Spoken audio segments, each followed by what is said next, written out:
Hello again. We're on day 11. Lesson today is on vision. Visions are composed of hopes and dreams. They create reality. Today's quote, obstacles are things a person sees when he takes his eyes off the road. E. Joseph Cossman. Now, the trick with visions is there's no trick to them at all. You make them all day long, every minute of every day. You're creating a vision. What you hold in your mind is what occurs around you. Your idea of doing something and the amount of detail that you put into it, what you want to accomplish, what you want to have in life, what do you want to achieve, that is what shows up eventually, sooner or later, depending how much energy you put behind it. Visions are wild things, but the reason people live mediocre lives where they do is because they have mediocre visions or dreams for themselves. They want nothing better than to have it at least as good as their old man did, or their parents, or something else. Wallace Wattles talked about a guy who was trying to tell him, says, look, you just, whatever you think of, you can just have show up around you. And he says, no, I can't do that. That's ridiculous. He said, well, think it over. Maybe there might be something you like. So the guy thought it over, and he said, you know what I'd like to have is, in front of that door, I'd like to have a better rug. And then he kept holding that vision in place, and then eventually he had the opportunity. He made the choices. He did what he had to do. He took the action, and he had wound up with a better rug. And then after that, he said, I could do that. And so by the end of a couple of years, he actually owned the house he was living in, where before he had rented and paid for everything and lived a miserable existence. And he actually, within a couple of years, he'd gotten to the point where he could actually own his own home. So this just can be done. Napoleon Hill is a great one. I mean, second chapter of the book, he starts off defining what a burning desire is. And he says, truly, thoughts are things, and powerful things at that, when they are mixed with definite purpose, persistence, and a burning desire for their translation into riches or other material objects. There's these things in the Secret DVD where they talked about a vision board, where you just put up your ideas of what you wanted. You cut out little pictures and put them on the board, and you looked at them. And the trick to visions is always to put them in the past tense. Just as we did on day one, on lesson one, about that you decide there's something you'd like to change, and then you write it down on a card, and you turn the card over and write it down in the past tense that has happened.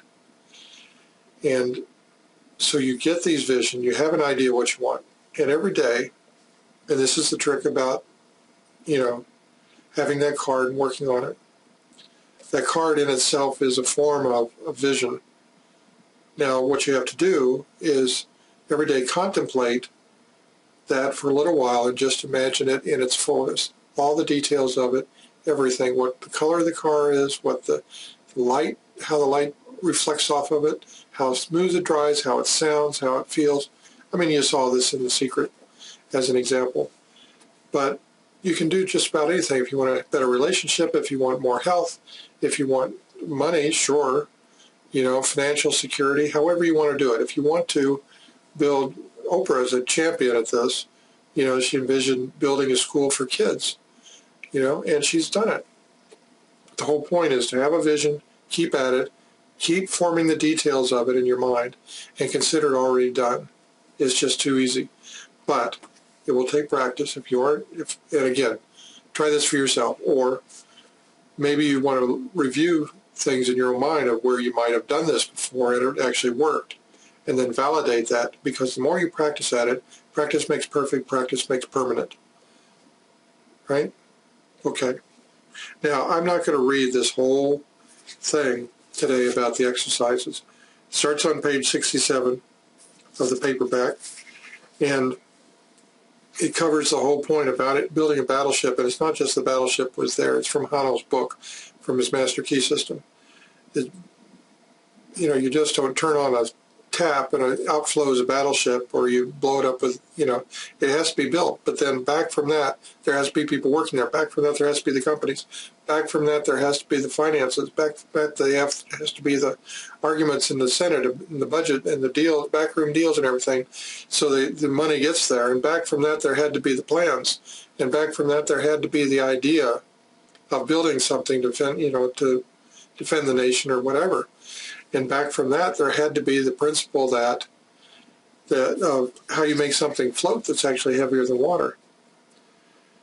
And so if you take it back to the actual idea that started this whole thing in motion, you get a better idea of what a vision is and how you can use it in your life to get whatever you want to be, do, or have, or achieve, acquire anything and everything you ever dreamed of. But you have to work at it daily. You have to practice at it. You have to keep building on the details of what your vision entails. Think of it, dream of it 3 times a day, morning, noon, and evening. Right? Whenever you have a time to yourself, sit, quiet, calm down, get the vision in your mind, what you want to have happen every day. And then when you get the inspiration, act on it. There are synchronicities that will start happening around you, and you must take the immediate implied action, the intuitive, the